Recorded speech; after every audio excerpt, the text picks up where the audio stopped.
فصل ایک صورتحال یہ بھی ہے کہ جب بھی یہ کہا جاتا ہے کہ یہ لوگ کون ہیں جو خود کش حملے کر رہے ہیں تو کچھ لوگوں کا خیال یہ ہے کہ یہ ان کا تعلق ٹرائبل ایریا کے ساتھ، اور یہ زیادہ تر یہ لوگ ہیں جو پنجاب سے تعلق رکھنے والی سیاسی ہماری قیادت ہے وہ یہ کہتی ہے کہ ٹرائبل ایریا میں انہی کے وہیں پہ ان کے ٹریننگ سینٹر ہے، وہیں پہ یہ اپنا آپریشن کرتے ہیں اور وہیں سے آ کر پنجاب میں بم دھماکے کرتے ہیں، خود کش حملے کرتے ہیں، جبکہ بعض لوگوں دوسری طرف کے لوگوں کا یہ کہنا ہے کہ ان کا تعلق جنوبی پنجاب سے اور یہ وہاں سے آ کے اور اسی قسم کے حملے کرتے ہیں۔ خان صاحب، یہ بیسیکلی تعلق کہاں سے رکھنے والے لوگ ہیں؟ آپ کا خیال ہے یہ ٹرائبل ایریا سے ہیں یا پنجاب سے؟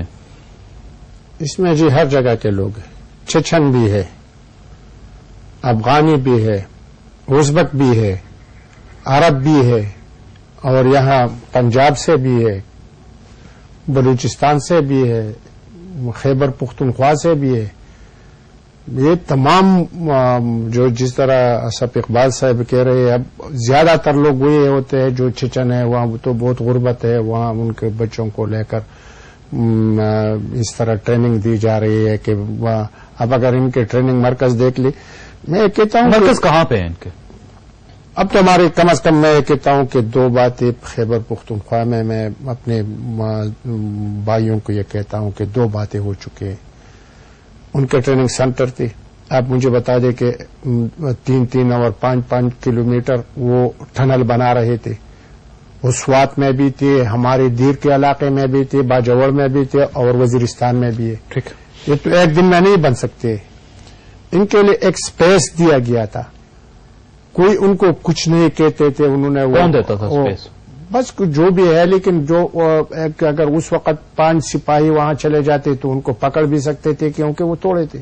اب ان کے لیے جو سپلائی لائن ان کے لیے اسٹارٹ تھی، ایک کمیونیکیشن سسٹم تھا ان کے ساتھ۔ اب میں یہ کہتا ہوں کہ کم از کم ملاکن ڈویژن میں، باجوڑ میں، مومند میں، خیبر ایجنسی میں یہ ان کا جو پلاننگ سینٹر، ٹریننگ سینٹر، ان کے جو کمیونیکیشن سسٹم تھا وہ ٹوٹ گئے ہے، وہ ختم ہو گیا، وہاں پہ نہیں ختم ہو چکا۔ پنجاب میں اب وزیرستان جو شمالی وزیرستان میں ہے وہاں مجھے پتہ نہیں ہے، لیکن اب وہ رغزئی میں جو کچھ ان کا تھوڑا بہت تھا ان کو اب وہ ختم کرنے کے لیے۔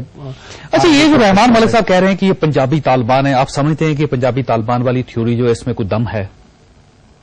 میں نے کہا کہ صرف پنجابی طالبان نہیں ہے، یہ سب لوگ اس میں شامل ہیں، سب شامل ہے۔ میں نے کہا کہ یہ صرف پنجابی طالبان نہیں ہے، یہ پاکستانی طالبان بھی نہیں ہے، اس میں بہت سے اسٹیک ہولڈر ہے جی۔ اس میں جو آپ مجھے بتا دیں کہ ان کا جو خرچہ ہو رہا ہے، اتنے فنڈ کون فراہم کر رہے ہیں؟ کون فراہم؟ میں اگر اس میں اندر چلے گئے تو میرے خیال میں بہت اس کے دیکھیں نا، وفاقی وزیر ہیں، آپ کا تعلق صوبہ سرحد کے ساتھ ہے، کم از کم آپ کو تو انفارمیشن ہوگی کون فنڈ دے رہے ہیں ان کو؟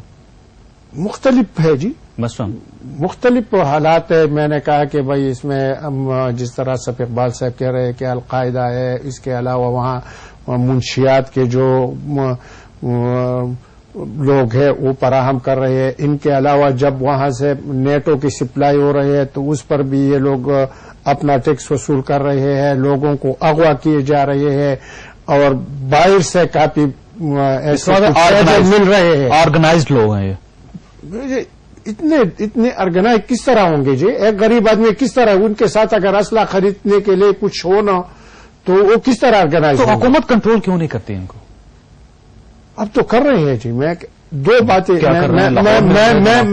میں نے آپ کو بتا دیا کہ جو پروونشل گورنمنٹ کا زیادہ اس میں شمولیت ہے۔ اب میں یہ کہتا ہوں کہ وہ وہاں ان کے جو سپلائی لائن تھی، ان کے ٹریننگ سینٹر تھے، میں اسی علاقے سے تعلق رکھتا ہوں، وہ لوگ بھاگ گئے ہیں، وہ ٹریننگ سینٹر وہ تمام بند ہو گئے۔ کہاں چلے گئے؟ بھاگ کے کہاں چلے گئے؟ باقی جہاں کے لوگ تھے وہاں چلے گئے۔ نہیں، کہاں چلے گئے؟ جو اب یہ پنجاب میں آئے ہیں۔ پنجاب میں آج آپ اتفاق کرتے ہیں کہ بیسیکلی یہ پنجاب کے لوگ تھے جو ٹرائبل ایریا میں جا کے آپریٹ کر رہے تھے، مختلف لوگ جو اب جو چیچن سے چیچنی میں چلے گئے، افغانستان میں چلے گئے، سب لوگ بلوچستان میں بلوچی تو تھے، بلوچستان میں چلے گئے، پنجاب میں کروں نا۔ دیکھیں، یہ ایک بڑا کمپلیکیٹڈ چیز ہے، یہ اوور نائٹ نہیں بنی۔ اس میں پچھلے دور کی جو جنرل مشرف کی پالیسیز ہیں، چونکہ جنرل مشرف نے اس کارڈ کو استعمال کیا ویسٹ کو اور امریکہ کو بلیک میل کرنے کے لیے، ان کا مفاد یہ تھا کہ یہ جو ایک سرٹن تھریش ہولڈ رہے اس ملک میں دہشت گردی کا اور انتہا پسندی کا، تاکہ وہ خود کو ریلیونٹ رکھ سکیں کہ جی دیکھو میں ایک فوجی ڈکٹیٹر ہوں، میں اس کو کر سکتا ہوں. اور انہوں نے افغانستان کی جنگ کو سک کیا ہمارے ٹرائبل ایریاز کے اندر، وہ اس آگ کو کھینچ کے لائے، اور آج آپ دیکھیے کہ ہمارا ہر گلی محلہ بازار اس آگ کے اندر جل رہا ہے. اب اس کے اندر مختلف، جیسے میں نے شروع میں کہا، موٹیویشنز کے لوگ ہیں. اس میں ایک وہ موٹیویشنل مائنڈ ہے کہ جو ایک گلوبل وار کر رہا ہے، ایک عالمی وہ جنگ سمجھتا ہے کہ اس کی امریکہ کے ساتھ ہے، اس کی ایک موٹیویشن ہے. اس میں کچھ فرقہ واری تنظیمیں شامل ہیں کہ جو فرقہ واریت پہ بہت زیادہ انتہا پسندی کی یقین رکھتی ہیں. ٹھیک ہے. اس میں کچھ وہ مذہبی تنظیمیں شامل ہیں کہ جن کی اسلامک انٹرپریٹیشن جو ہے بہت انتہا پسندی کی ہے. اس میں کچھ ایسے لوگ جو کہ تعلیم کم ہے. اچھا ایک مزے کی بات، یہ جتنے خودکش بمبار پنجاب کی حد تک جو اینالائز کیے گئے ہیں، ان میں 95% آئیدر مدرسہ ڈراپ آؤٹ اور اسکول ڈراپ آؤٹ، یعنی کہ ایک کامن چیز ہے ان کے اندر کہ وہ ایک ناکام نوجوان ہے کہ جو اسکول کی تعلیم مکمل نہیں کر سکا یا مدرسے کی بھی تعلیم ڈراپ آؤٹ ہے وہ. تو یہ آسانی سے مل جاتے ہیں ان کو. ایک ناکام نوجوان جو ہے اپنی زندگی میں ایک میننگ تلاش کرتا ہے کہ میں کوئی ایکٹ آف ہیروئزم کروں اور اپنی ناکامی جو ہے اس کو ایک کامیابی میں کر لوں. لیکن ایسا وہ کنٹرول نہیں کر پا رہے. نہیں، یہ بالکل ٹھیک ہے، ساری وجوہات ہیں، لیکن اصل بات یہ ہے کہ جو ایک آگ لگی ہے آپ فیڈرل کی طرف پھینک دیتے ہیں، فیڈرل آپ کی طرف پھینک دیتے ہیں. اسی لیے ہم نے کہا نا کہ اگر وہ پارلیمانی ایک کمیٹی بنی تھی تو اس کو مزید ضرورت ہے کہ انفورس کیا جائے. چونکہ اس وقت سوات کا بھی جب آپریشن ہوا، میں تھوڑی سی اس کی ایلیبریٹ کروں گا. دیکھیں جو ہماری پالیسی تھی کہ ڈائلاگ، ڈیولپمنٹ، ڈیٹرنس، مشرف کے سوات آپریشن اور اب کے سوات آپریشن میں کیا فرق تھا؟ اس وقت ڈائلاگ نہیں کیا جاتا تھا، صرف آپریشن کیا جاتا تھا. تو ایک سائلنٹ میجورٹی تھی جو یہ کہتی تھی کہ جی آپ لوگ کیوں مار رہے ہیں ہمارے بھائیوں کو، آپ ان سے بات چیت کریں. لیکن اب جب بات چیت کر کے یہ بات ثابت ہوئی کہ وہ بات چیت مؤثر نہیں ہے، تو وہ جو ایک سائلنٹ میجورٹی تھی وہ اس آپریشن کے حق میں ہو گئی، جس سے کہ اس کو تقویت ملی. لہذا وہ ایک پیکج تھا جس کو پورا کیا گیا، اور اس نے اس ڈائلاگ پروسیس نے اس ملٹری آپریشن کی